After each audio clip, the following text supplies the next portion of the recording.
Hey guys, I've been meaning to redo this one because this is a really important technique that a lot of you already know how to do, but it's the version that we've got up online here is like a couple years old, and I just want to make some updates to it. So today we're doing the vastus lateralis. And what's the vastus lateralis?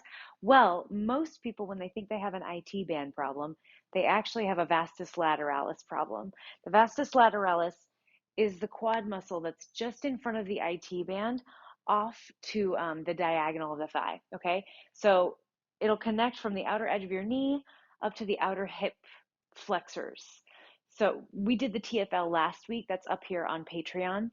But the vastus lateralis is just below that. So I thought this would be a nice natural transition to, if you have hip flexor issues, not only working out the hip flexors themselves, but traveling down the whole line of the quads.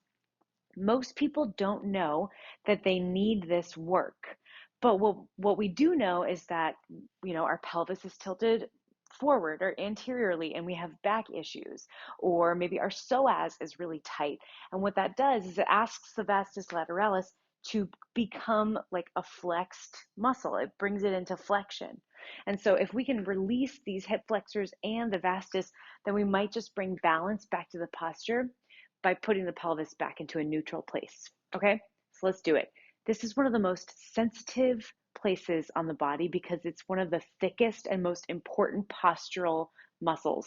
So it's going to feel sensational. If you've never done this before, and most of my friends out there, you have, so let's just like do it together today. But if you've never done it, then we're going to, we'll talk you through it. Okay, so first you get on your roller. Take your quadriceps on the roller, forearms on the ground. Keep your toes low so that there's none of this. Okay, your belly's pulled in. You get a bonus plank here, which is always nice. Walk your forearms forward and start to drag your quadriceps down the roller, stopping just short of your kneecaps. And then glide back up. Now just get sort of a feel for your tissues. Turn your toes away from each other. Glide through the inner edge of your quadriceps. And turn your toes toward each other. Glide through the outer edge of your quadriceps. And this is when we're going to get more serious about this outer edge. So get the roller to come all the way up to your pubic bone. And let's start by rolling out our left side. So bring your right hand to the floor. And then go ahead and bend your right knee and pop it up on top of the roller. Now to start, cruise back until the roller just rests in the pocket of your hip crease. If you go back too far, you're going to lump over the bone and into your belly. So just stay below the hip bone and on those gummy hip flexors. You might want to play around here. Maybe immediately this feels nice. Windshield wiper the left heel from side to side, or bend your left knee and windshield wiper that from side to side. Digging into these hip flexors here, the TFL attachment. But if you're ready to get in the meat of potatoes of this area, extend the left leg back straight. Keep your hips at this open 45-degree angle and start to walk forward, dragging now the outer diagonal edge of your quadricep against the roller. Try to make it all the way down to the outer edge of your knee. You might not be able to. There might be a spot that takes your breath away right there at the top. So just follow that sensation and stay on that spot. Okay, now right off the bat, using a hard roller for this is challenging. If you have a squishy roller at home, switch to that. Still going to be challenging, but just less so, a little more approachable. If you don't have that, and also there are a lot of my friends at home who have short rollers, not this long one that you can put your knee on, slide the roller over to the left thigh and let your right knee come to the ground. Okay, this is going to distribute your weight into the ground a little bit more so that your pressure is less intense. Some of you are already having to do that because your roller is like a quarter size, or maybe it's a half size. You can return both elbows to the ground when you find a spot. Now let's find a spot together. It's going to be the one that feels the most challenging, okay? Come on to it. Don't run away. I know you want to. Take a breath.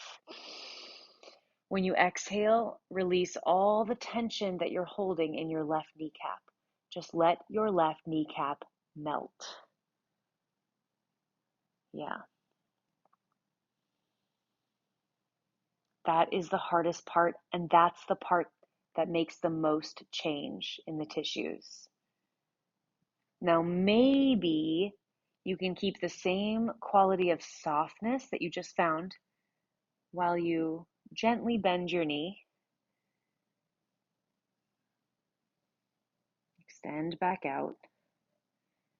You also might not want to do any of that.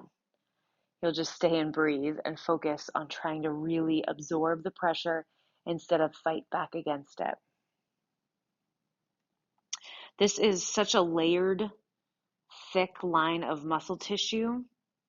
Don't be afraid to go really slow as you steamroll over it, and stay for up to like 5 minutes just on one thigh. Now, when you are done, and you might not be anywhere near that yet, and that's fine, but when you are, bring both thighs back onto the roller, both elbows back onto the ground, glide forward, glide backward, and now feel the difference from one thigh to the other.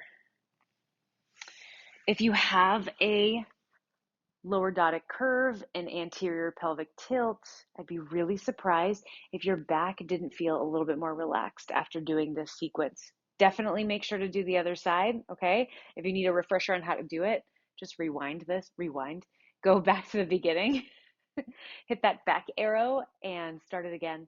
Thank you guys. I hope this is helpful, okay? Let me know what you think.